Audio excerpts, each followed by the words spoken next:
she used the California law as background for her dismissal. Nobody saw this storm coming. Not the fans, not the press, and definitely not the Hollywood elite who thought they had everything under control. It started as a single spark of controversy, claims here, denials there, but it soon exploded into a scandal so tangled it's making everyone question where the real truth lies. A huge risk, and so it's not a fair fight. They're going into this with uneven risks on either side. The Bright Lights power couple, Reynolds and Blake Lively, suddenly found themselves in a legal free-for-all with actor and producer Justin Baldoni. It's just that in this case, it looks abusive. And the shockwaves keep hitting the industry from every angle. What people don't realize is that a brand new legal twist in California might decide whose reputation survives. He's basically looking at his 7-year-old and being like, well, if you're not going to have what it takes to read this line, which happens to be about, you know, Wolverine's penis, then I'll just go find another actor. Total sicko, the exact opposite in my viewpoint. It's called the Me Too law, an untested piece of legislation with some real teeth. Instead of protecting true victims, some say it's granting instant immunity to the very people using it to dodge accountability. Yet that's only the tip of the iceberg, because once you start digging into the defamation lawsuits, hush-hush media collusion, and behind-the-scenes threats involving a child on a Hollywood film set, the entire story becomes far more sinister if this legal showdown. Blake has expectedly filed to be dismissed from the lawsuit against her. Her argument that she is presenting is that the lawsuit in and of itself is illegal, okay, because the matter at hand is pertaining to sexual harassment. Goes the way certain star-studded teams hope. It could lock in a new strategy, weaponize your fame, wrap yourself in the shield of a sympathetic law, and watch your opponents pay the price, financially, professionally, maybe even emotionally. But that was only the opening act. This Me Too law out here in California, Code of Civil Procedure 47.1, is a problem for the Baldoni camp. How big of a problem is it? The drama kicked off with a lawsuit swirling around a possible defamation claim tied to sexual harassment allegations, explosive enough on its own. Then California's newly minted legal provision crashed in like an uninvited guest. This Me Too law, Code of Civil Procedure 47.1, or January 1st, 47, was designed to protect genuine victims of harassment and exploitation. She wants the court to use California law. That's her argument. And every federal court has to deal with these conflict of law issues that we call them. Giving them the freedom to come forward without fear of immediate lawsuits. On paper, that sounds like progress. In practice, critics say it's turning into a get-out-of-jail-free card for anyone slinging an accusation. If the person pointing the finger merely claims they believe their own story, it becomes infinitely harder for the accused to win a defamation case. The burden of proof shifts in favor of the accuser, forcing defendants to prove actual malice. And they want us to believe that Justin Baldoni is the creep in all of this. This is running parallel to him shouting at Justin Baldoni in a penthouse about his wife being uncomfortable. A notoriously tough standard. Essentially, they must show the accuser not only told a lie, but did it knowingly and maliciously. That's a high bar for any courtroom. But in Hollywood, where reputations are built on illusions and narratives spin at warp speed, it feels impossible. It's no wonder Justin Baldoni found himself stuck in legal quicksand the moment Blake Lively invoked this new law. And it's certainly no surprise that Lively's legal team pounced on it with lightning speed. But that was only the start of the legal tidal wave. The drama kicked off with a lawsuit swirling around a possible defamation claim tied to sexual harassment allegations, explosive enough on its own. Then California's newly minted legal provision crashed in like an uninvited guest. California law relative to the lawsuit against Lively for defamation is a little problematic. So we have not seen the opposition yet that the Wayfair parties are going to make to the motion to dismiss filed by Lively, but I suspect that they're going to want New York over California law. We'll see what they do. But is it valid though? If the judge says, yes, you can use California law in this instant, could they dismiss his case because of that? This Me Too law, Code of Civil Procedure 47.1, or January 1st, 47, was designed to protect genuine victims of harassment and exploitation. giving them the freedom to come forward without fear of immediate lawsuits. On paper, that sounds like progress. In practice, critics say it's turning into a get-out-of-jail-free card for anyone slinging an accusation. Here's the real problem for him, and our concern for Baldoni is if he goes forward and he loses his countersuit based on defamation, there's a huge risk to him because he then has to pay Lively's attorney's fees, treble damages, punitive damages. It's a huge risk. It requires Baldoni to prove a higher burden than he would otherwise have to prove in this defamation lawsuit. So he actually has to show that Blake Lively's, anything she said, any communication she made about SH, that they were made in malice. And so that's a higher standard that he has to prove. If the person pointing the finger merely claims they believe their own story, it becomes infinitely harder for the accused to win a defamation. It's a problem that wouldn't be there if they had done this lawsuit a year and a half ago. So this is a brand new law. And what it does is it requires Baldoni to prove a higher burden than he would otherwise have to prove in this defamation lawsuit. Case: the burden of proof shifts in favor of the accuser, forcing defendants to prove actual malice, a notoriously tough standard. And then the jury has to look at the totality of that evidence and say, is that malice? And there's certainly evidence that would lead one to believe a jury could find that. Essentially, they must show the accuser not only told a lie, but did it knowingly and maliciously. That's Absolutely no person, I don't care how funny you think you are in Hollywood, would want their precious daughter, of all people, to make comments about Hugh Jackman's penis being in their father's mouth. a high bar for any courtroom. But in Hollywood, where reputations are built on illusions and narratives spin at warp speed, it feels impossible. It's no wonder Justin Baldoni found himself stuck in legal quicksand the moment Blake Lively invoked this new law. You have to investigate any further because there is no father in his right mind who would want a scene in which his daughter makes a, I guess, homosexual joke about the relationship between him and this Wolverine character who we're starting to have questions about their relationship in real life. And it's certainly no surprise that Lively's legal team pounced on it with lightning speed. But that was only the start of the legal tidal wave. Everything escalated when Baldoni tried to defend himself, triggering a defamation countersuit. Overnight, the conversation shifted from whether the harassment allegations were true to whether Baldoni had the right to protect his name in court. The press and public drew sides. Some labeled him the villain. Others saw him as a casualty of Hollywood's biggest stars flexing their power. When I started looking at other people to play Yeah, but Ryan, to our discredit, we made Nezzy do I'm not you 70 to 500 versions of that line. I'm gonna pay for that later. But the real fireworks began once the actual malice requirement came into play. Any claim of falsehood or exaggeration on Lively's part suddenly wasn't enough. Baldoni had to show she lied with intent to destroy him. Legal experts call it the highest hill to climb in defamation law, especially because celebrity-based narratives often rely on she said, he said drama. Proving malice can turn into a labyrinth of text messages, emails, recorded statements, and competing witness testimony.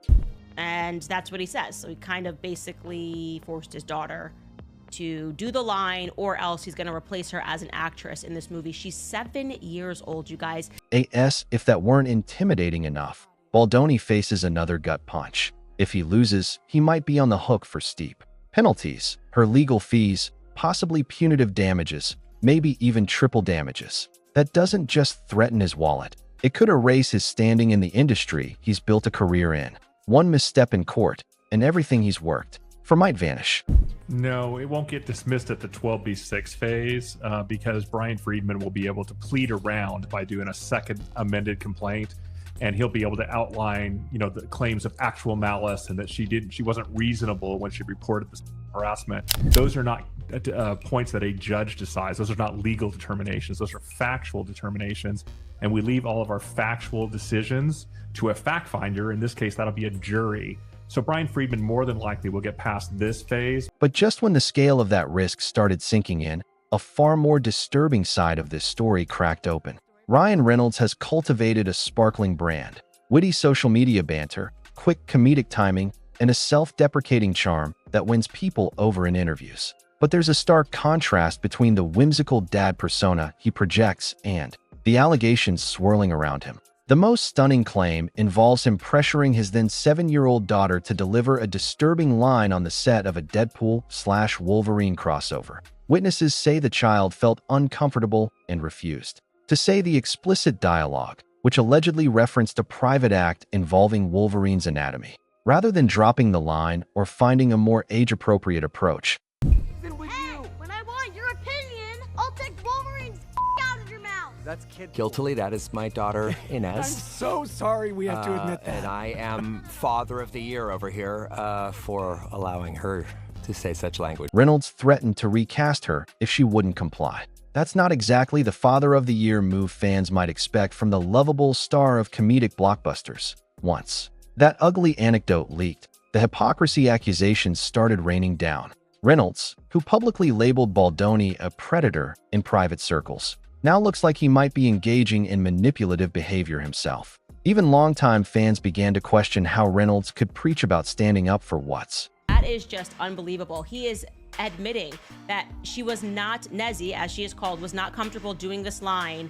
And Ryan essentially said to her that I'm going to find another actor, which is pointedly ridiculous. Right, only to push his own daughter across moral lines for the sake of an R-rated joke. But that was only the first red flag. The deeper you go, the darker it gets. Right when things started heating up, shocking evidence suggested a well-orchestrated media blitz. It wasn't just your typical sources say speculation. Documents, audio files, and even metadata from draft articles pointed to a coordinated effort involving certain press outlets, possibly including the New York Times. The bombshell allegation? These journalists weren't just reporting the story. They were shaping it hand-in-hand with Blake Lively's camp before she even filed her formal complaints. For a media giant known for its rigorous standards, that sort of pre-launch collaboration calls fair reporting privileges into question.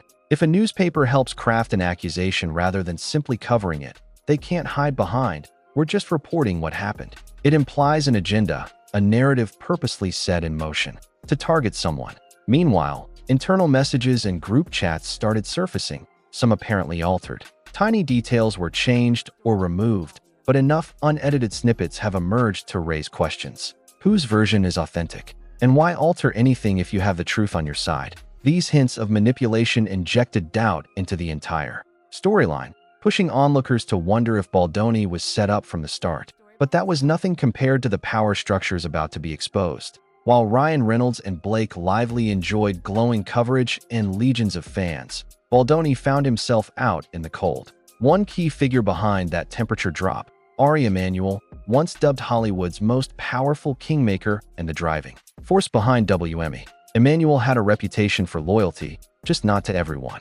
According to insider whispers, he fired Baldoni in a snap, citing loyalty to Reynolds and Lively, not professional misconduct. He even bragged about it on a podcast that never officially aired, admitting to a retaliatory firing out of sheer allegiance. Emanuel basically validated concerns that the system was stacked. Baldoni wasn't just battling accusations. He was facing an entire Hollywood machine ready to blackball him at a moment's notice. But here's the twist. Emanuel's iron grip on the industry began to slip. After a massive corporate shakeup involving a $25 billion acquisition, he got pushed out of his CEO role. Suddenly, the unstoppable puppet master was sidelined. With him gone, Reynolds and Lively lost a crucial ally.